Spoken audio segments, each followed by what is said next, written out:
When do we use public-private dialogue? When do people use it? Well, they use it sometime as a discovery mechanism, whether for an entire economy, whether for a specific sector, whether at the national, local level. They want to find out what do we need to do to go to the next step. If we want to do industrial upgrading, what do we need to do? If we want to increase private sector content in the health or education sector, what do we need to do? So it's a discovery mechanism, very simply. But sometimes it can also be a detection mechanism. We are doing something, we have public and private sector involved, but we want to make sure to always speak to each other to see if there are signals of things that are going to come and hit us. What are the economic trends?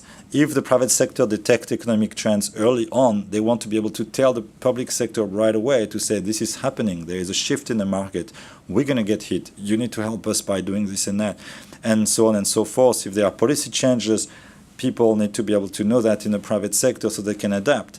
And so it can be used as a crisis detection mechanism. And it can also, of course, be used as a post-crisis resolution platform to quickly set up and implement mitigation strategies when something hits you. And all the examples I talked to you at the beginning about fragility, there are things where public-private dialogue has been very useful afterwards to rebuild the country. And I remember once we did a public-private dialogue workshop in Austria, and we had a director of Ministry of Finance coming to talk to us. And he was telling us a story of Austria and how Austria tried to rebuild itself after the war and build on a different model, and how it took them 20 years, but during those 20 years, they were fully public-private participation at the highest level. And even today in the Austrian society, there's no policies that happen where you don't have this strong bargaining between the public and the private sector. So this kind of post-crisis resolution can have very, very long-term effect and can be deeply rooted. And sometimes it can be very short, like a hurricane hit us, how do we partner between the public and the private sector to get going?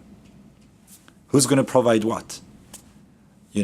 We are Home Depot, we will give all the woods, for the people to quickly do emergency shelters and so on and so forth. We are the government, we will provide all the water and thing, we'll bring trucks over there. So there is such a wide range of post-crisis resolution platform.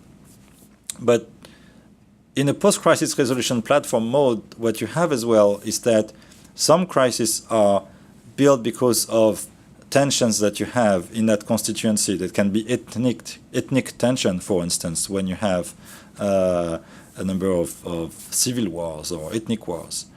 And what's good with public-private dialogue is that it can be used to talk about development of the economy or development of some sectors and bring those constituencies to the table to talk about something else than the ethnic differences that they have. And so it can really be used as a crisis resolution mechanism in the same way.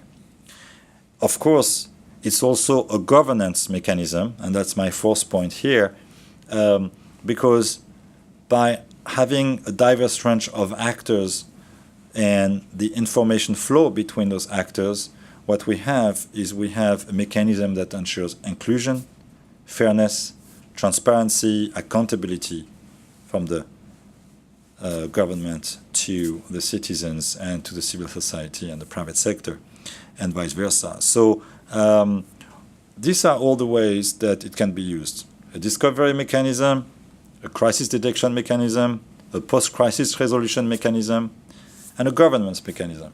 And there might be other means that other reasons we haven't captured here, but at least we give you some pointers. Now, what does this thing look like? We talked about this weird animal of public-private dialogue and give you complicated definitions that we find too complicated. So what does it look like in real life? Well, it looks like many things. And here are some pictures of the various forms of public-private dialogue. On the top left is a public-private dialogue called the Bulldozer Initiative in Bosnia. It's something that I took part into. It was now something like more than 10 years ago, maybe 12 years ago. I feel old, but I lost my hair, so I already feel old since then. So public-private dialogue initiative in Bosnia, the Bulldozer Initiative, people here talking around a table to try to devise a number of reform together, economic reform in a very short period of time. This group was trying to do 50 economic reform in 150 days. Initiative defined in time, defined in scope, with a particular mechanism to get there. And on the right side, on the top right, you have people signing a document, same initiative, but a different format. This is not a working session like we saw on the left. Now, on the right, we see people signing a document. These are all the politicians and the leadership of the private sector signing a protocol for prosperity, agreeing that they will keep doing this dialogue and ensuring the sustainability of that dialogue. You see in the middle a picture of, I think, presidential round table in Senegal, if I'm not mistaken, where we have a number of public-private dialogue that have taken the form of presidential advisory council, because often the top level of a country have felt frustrated by the fact that the business community does not organize itself in a way that they can talk in one voice to the public sector and that they can get clear direction as to what they want to happen. They also feel frustrated that the public administration is not organized well enough to actually reach out to the private sector and get the right information at the right time. So they try to do, on the side, a presidential private sector advisory council where they're going to get a number of leaders in there and try to get their advice on what to do, how to behave, their reaction on the policies that happen. And we see here a few of those.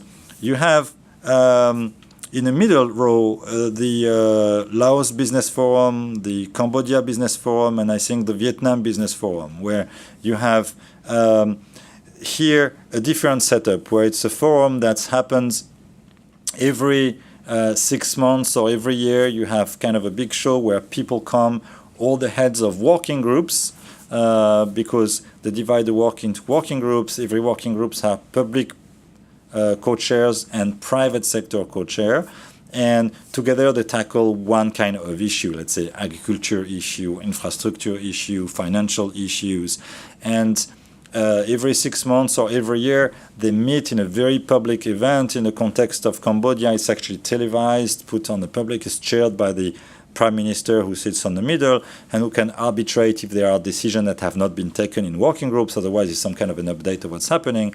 A lot of people around. And between those big shows, you have a lot of work in commissions. And here you have some commission that you see at the bottom part.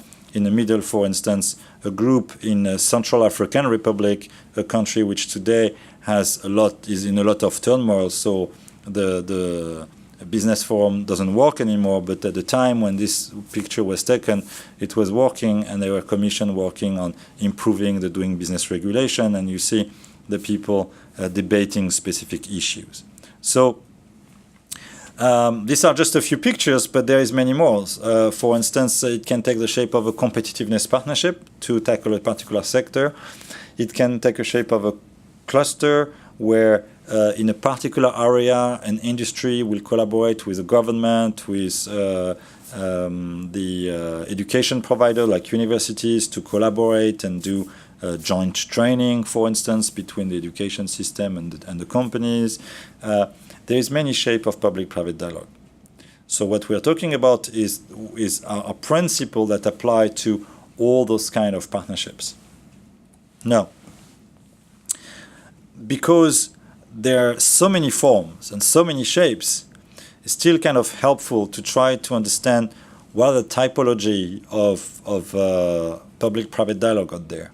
And if you are listening to this video and you are in a public-private dialogue, how to determine like what kind of shape has your public-private dialogue? So we came up with a number of frameworks that can be useful for you to kind of see where you're situated and to kind of understand where others are situated as well. It can be useful if you want to adapt the lessons you might learn from others to see how actually you can how those might resonate for you. So what we did here, and during the course of this session, I'll come up to more frameworks, but I'll also be quite practical with examples. But I want to start with this framework here, which is looking at how many? 1, 2, 3, 4, 5, 6, 7 categories. What's the area of this public-private dialogue? Is it national or local? You know, it's somewhere on that spectrum. It could also be transnational and international, you know, like regional. For instance, the Caribbean Competitiveness Growth Initiative, that's a regional initiative. So you could imagine that it goes from local to international, you know. Now, what's the scope of the initiative? Is it sector-specific? Is it economy-wide or topic-wide? Are you talking about the health sector in general? Or are we talking about improving the working condition for the nurses? Or improving pharmaceutical procurement? So does it go sector-specific or topic-wide? Now, what's the level of institutionalization of this initiative? Is it something that's temporary, or something that's permanent, or something that's in between? And who are the leaders of this? Is this really private-driven, and they want to come and get the public sector, public actors, or is it more public-driven, and they struggle to bring in the businesses in? And who owns it? Is it something which is locally driven on the ground by the actors themselves? Is something that's sustained, or is it something that's kind of sponsored by third parties with a lot of support? I'll give you an example of that. In Vietnam, the Vietnam Business Forum is very famous among people who work on public-private dialogue because it's been going on for a long time, but it's something that was brought in by third-party brokerage, the International Finance Corporation, the IFC, which is part of the World Bank Group, which said, whoa, there is a big lack of dialogue here between the public and the private sector. There seems to be demand for talking with each other. We're going to step in because they can't do it themselves because they're so entrenched into their mode of thinking. We're going to be the broker. We're even going to finance the secretariat. We're going to have IFC people supporting that secretariat, and eventually this thing will take off. So this is third-party type of brokerage. And sometimes it's locally driven.